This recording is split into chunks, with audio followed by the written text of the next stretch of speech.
Drilled is a special rule in Warhammer the Old World.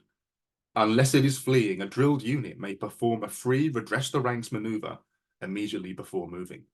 But when we say moving, what exactly do we mean? There's lots of moving in Warhammer the Old World.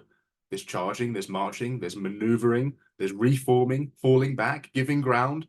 Does that mean we can do a free redress the ranks maneuver immediately before all of those movements in any situation? Well, I'm not so sure. It's been the subject of much debate online. In this video, I'm going to go through the instances where I think it's perfectly fine to use drilled, and then the instances which I think is a little bit iffy, a little bit janky perhaps. Perhaps you need a conversation with your opponent before you attempt to use drilled in these situations. So let's have a look at what it says. Unless it's fleeing, a drilled unit may perform a free redress the ranks maneuver immediately before moving. Once this maneuver is complete, the unit moves as normal. So it clearly says it's before you move. Redress the ranks says units can redress the ranks by moving models to or from their rear rank to decrease or increase the number of models in their front rank. A unit may use half of its movement characteristic in order to deduct up to 5 models from its front rank or add up to 5 models to its rear rank. The models in the remaining ranks are then rearranged to match the number of models in the front rank and maintain a correct formation. So this rule, redress the ranks, just talks about the front rank. It doesn't stipulate how many ranks you need to move into if you're deducting models from the front rank, how many ranks you can move into after that, right? So in our example on the board here, we've got our unit of 1, 2, 3, 4, 5, 6, 7, let's say dragon princes. And they can't fit through the gap in the terrain there, or perhaps they just want to go into marching columns so they can take advantage of that triple movement, and therefore they can take up to 5 models off of that front rank and then go into a marching column, and then they'll be able to get that whopping 24-inch move. Fantastic rule, it seems, right? Because you're not losing any of your movement, and then you can march really fast across the board. And then your next turn, you can simply come out of that formation and move as normal in your next turn. Now, you may even want to, as it's a free redress the ranks maneuver, do another maneuver afterwards, right? So perhaps you want to do a redress the ranks, and then you want to turn or reform, or perhaps you want to do a free redress the ranks and then do a normal redress the ranks and redress the ranks twice, right? Because you can only add or subtract 5 models from that front rank, and perhaps you want to add or subtract 10 models from that front rank, and you'll be able to do both in the same turn and only deduct half of your movement for doing so. So our dragon princes here are galloping up the lands, and they come into close proximity to a unit of orcs. And what now? Well, they're in a marching column, right?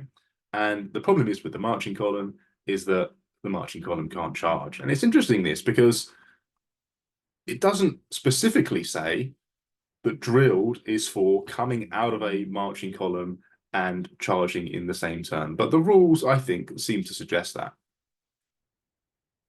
It says on page, I think I've got the page reference here, page 119, who can charge. Now, not all units can charge. Units that are already engaged in combat that are fleeing or rallying during the strategy phase of the turn cannot declare a charge or make a charge move.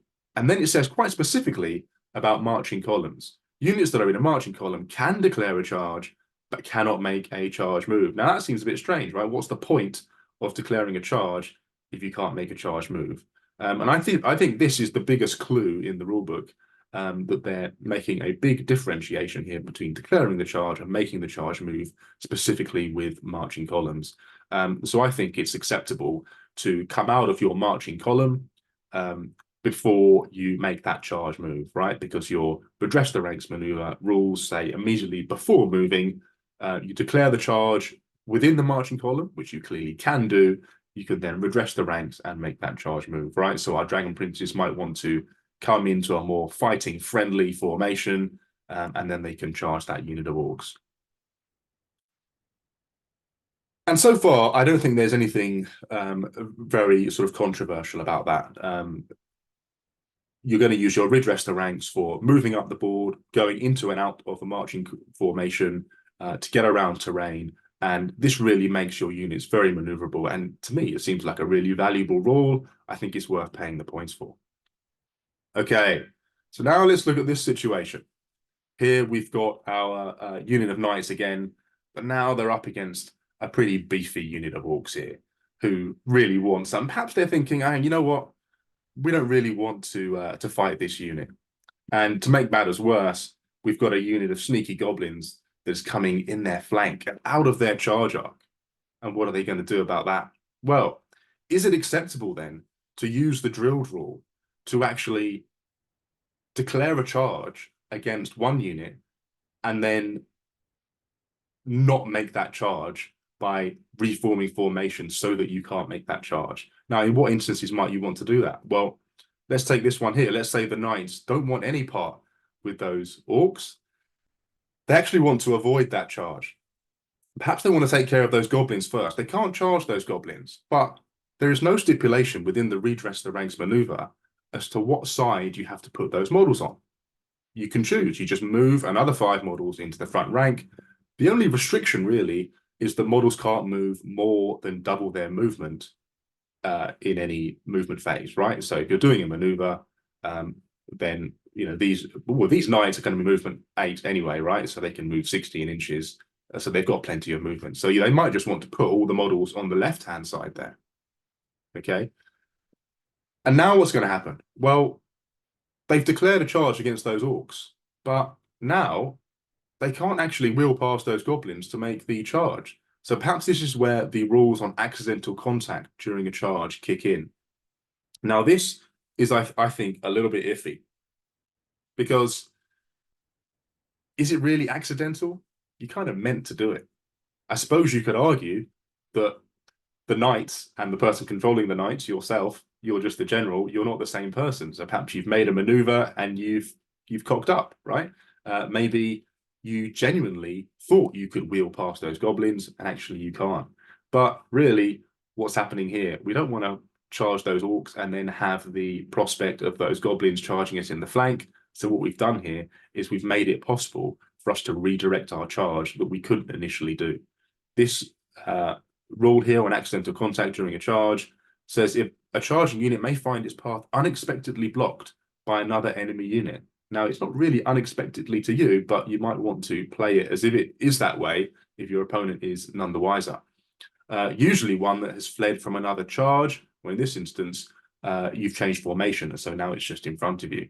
If this is possible, you can have one of two options. You can halt your charge, or you can continue ahead.